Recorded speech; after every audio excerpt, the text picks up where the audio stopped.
Hi all, വിസിഎൻ അക്കാഡമിയിലേക്ക് സ്വാഗതം. Kerala P S സിയുടെ polytechnic lecturer in electronics ഈ പോസ്റ്റിലേക്കുള്ള എക്സാം ഡേറ്റ് വന്നിരിക്കുകയാണ്. പുതിയ സിലബസും വന്നിട്ടുണ്ട്.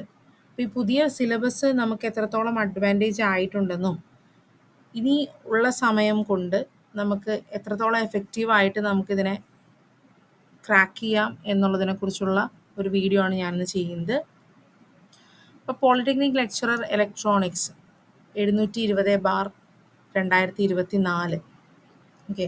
കൺഫർമേഷൻ ഡേറ്റ് നമ്മൾ ലാസ്റ്റ് ഡേറ്റ് വന്നിരിക്കുന്നത് 11/6/2025, അതായത് ജൂൺ 11-ാം തീയതിയാണ് നമ്മൾ കൺഫർമേഷൻ കൊടുക്കേണ്ട ലാസ്റ്റ് ഡേറ്റ്.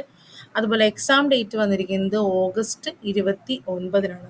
അപ്പോൾ കൃത്യം പറയുകയാണെങ്കിൽ നമുക്കൊരു 90 ഡേയ്സ് ഈ എക്സാമിന് വേണ്ടിയിട്ട് പഠിക്കാനുള്ള ടൈം നമുക്ക് കിട്ടുന്നുള്ളൂ. ഓക്കെ. അപ്പോൾ ഈ 90 ഡേയ്സ് കൊണ്ട് നമുക്ക് എത്ര എഫക്റ്റീവായിട്ട് ഇത് പഠിക്കാമെന്നാണ് നമ്മളിനി പ്ലാൻ ചെയ്യേണ്ടത്. ഓക്കെ. ഇനി സിലബസ് നമ്മൾ നോക്കുകയാണെങ്കിൽ ഞാൻ ലാസ്റ്റ് എക്സാം നടന്നതിൻ്റെ സിലബസിനെ ബേസ് ചെയ്ത് വെച്ചിട്ടൊരു സ്റ്റഡി പ്ലാനിൻ്റെ വീഡിയോ ഞാൻ ചെയ്തിട്ടുണ്ടായിരുന്നു. അപ്പോൾ ആ ഒരു സിലബസ് കമ്പയർ ചെയ്യുകയാണെങ്കിൽ technical mathematics, basic civil engineering, basic mechanical engineering, basic electrical engineering, ഈ 4 ടോപ്പിക്കാണ് അവർ അവോയ്ഡ് ചെയ്തിട്ടുള്ളത്. ഓക്കെ. ഇപ്പോൾ സിംപ്ലി ഇപ്പോൾ പറയുകയാണെങ്കിൽ നമുക്ക് നമ്മുടെ കോർ സബ്ജക്റ്റായ ഇലക്ട്രോണിക്സ് മാത്രമാണ് ഇപ്പോൾ ഉള്ളത് നിലവിൽ. ഓക്കെ. അതിൽ 6 മൊഡ്യൂൾസ് ആയിട്ടാണ് തിരിച്ചിരിക്കുന്നത്. നേരത്തെ ഉള്ളത് തന്നെ ആ ഒരു ലാസ്റ്റ് നമ്മൾ നടന്ന എക്സാമിൻ്റെ ഒരു സിലബസ് നമ്മൾ ചെയ്തതിൽ ഈ പറഞ്ഞ 4 ടോപ്പിക്സ് അവോയ്ഡ് ചെയ്ത് കഴിഞ്ഞാൽ ബാക്കി വരുന്ന എല്ലാ ടോപ്പിക്സും അതേപോലെ തന്നെ ഉണ്ട്. ഓക്കെ.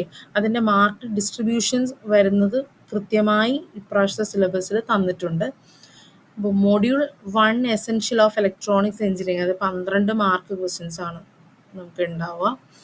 അപ്പോൾ അത് നേരത്തെ പറഞ്ഞിരുന്ന പോലെ ആക്റ്റീവ് പാസീവ് ഡിവൈസസ്, പിന്നെ കുറച്ച് LED ലൈറ്റിംഗ്, സ്വിച്ചസ്, ഇങ്ങനെയുള്ള ടോപ്പിക്സ് ഒക്കെയാണ് അതിനകത്ത് വരുന്നത്. Basics of 8-bit micro controller, അങ്ങനെയുള്ള ടോപ്പിക്സ് ഒക്കെയാണ് വരുന്നത്. അപ്പം നമുക്കതൊരു 90 ഡേയ്സിനകത്ത് ഒരു 5 ദിവസം എടുത്ത് നമുക്ക് ഈ ഒരു മോഡ്യൂളിൽ പ്രിപ്പയർ ചെയ്യാം. Okay. Then second module electronic circuits, 20 മാർക്കിനുള്ള ക്വസ്റ്റ്യൻസ് ആണ് ഇതിൽ നിന്ന് വരുന്നത്. അപ്പം ഇലക്ട്രോണിക് സർക്യൂട്ട്സിനകത്ത് മെയിനായിട്ട് solid state devices, PN junction diode, BJT, FET, അതേപോലെ transistor, amplifiers,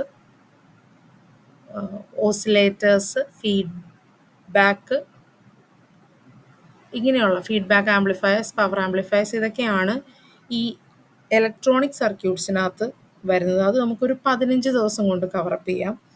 then module 3 linear integrated circuits and wave shaping circuits, ഒപ്പാം base ചെയ്തിട്ടുള്ള എല്ലാ സർക്യൂട്ട്സും.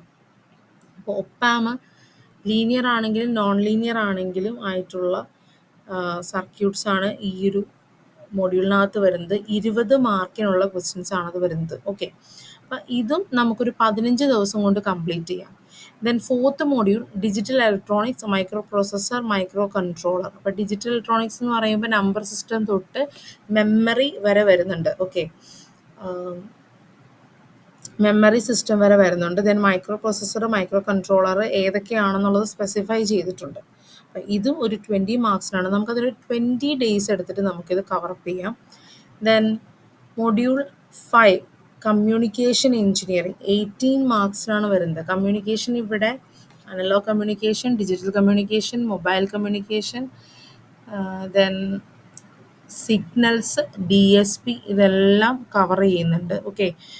ദെൻ ടെലിവിഷൻ എഞ്ചിനീയറിംഗ്, ഈ പാർട്ടെല്ലാം ഈ കമ്മ്യൂണിക്കേഷനകത്താണ് വരുന്നത്. ഇത് 18 മാർക്കിൻ്റെ ആണെങ്കിലും ഇച്ചിരി അത്യാവശ്യം ഹെവി ആയിട്ടുള്ളൊരു പോർഷനാണ് അല്ലേ.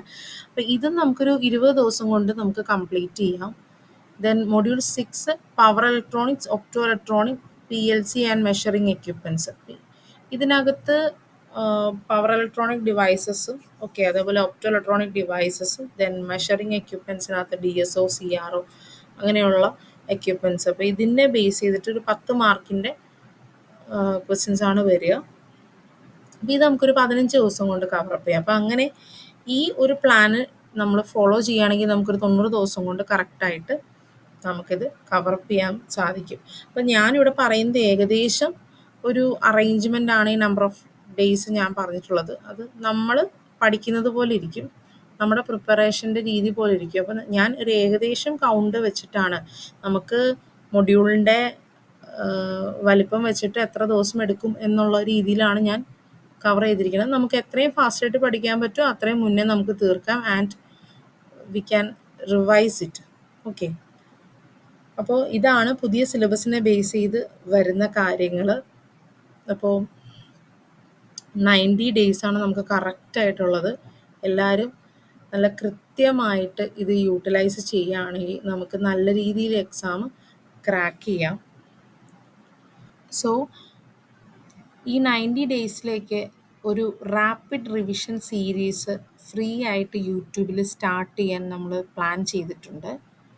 അപ്പോൾ ഏറ്റവും അടുത്ത ദിവസം മുതൽ എക്സാം ഡേറ്റ് വരെ, ഓക്കെ, എക്സാമിൻ്റെ തലേന്ന് വരെ നമ്മൾ ഈ സീരീസ് കണ്ടിന്യൂ ചെയ്യും. ഇതിൽ ഡീറ്റെയിൽഡ് ആയിട്ടുള്ള ക്ലാസ് ആയിട്ടല്ല നമ്മൾ ഉദ്ദേശിക്കുന്നത്. അതായത് റാപ്പിഡ് റിവിഷൻ, അതായത് ഒരു ടോപ്പിക്ക്, ഒരു ദിവസത്തെ ലെക്ചറിലെ ഒരു ടോപ്പിക്കിനകത്ത് മാക്സിമം നമ്മൾ ഇൻക്ലൂഡ് ചെയ്യാൻ പറ്റുന്ന തിയറീസ് പ്ലസ് അതിനെ ബേസ് ചെയ്തിട്ടുള്ള ക്വസ്റ്റ്യൻസ് എല്ലാം ആഡ് ചെയ്യും.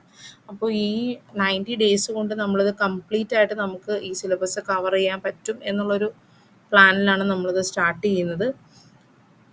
അപ്പോൾ നമുക്ക് ഒന്നിച്ച് ഈ എക്സാം നമുക്ക് ക്രാക്ക് ചെയ്യാം. Okay, thank you.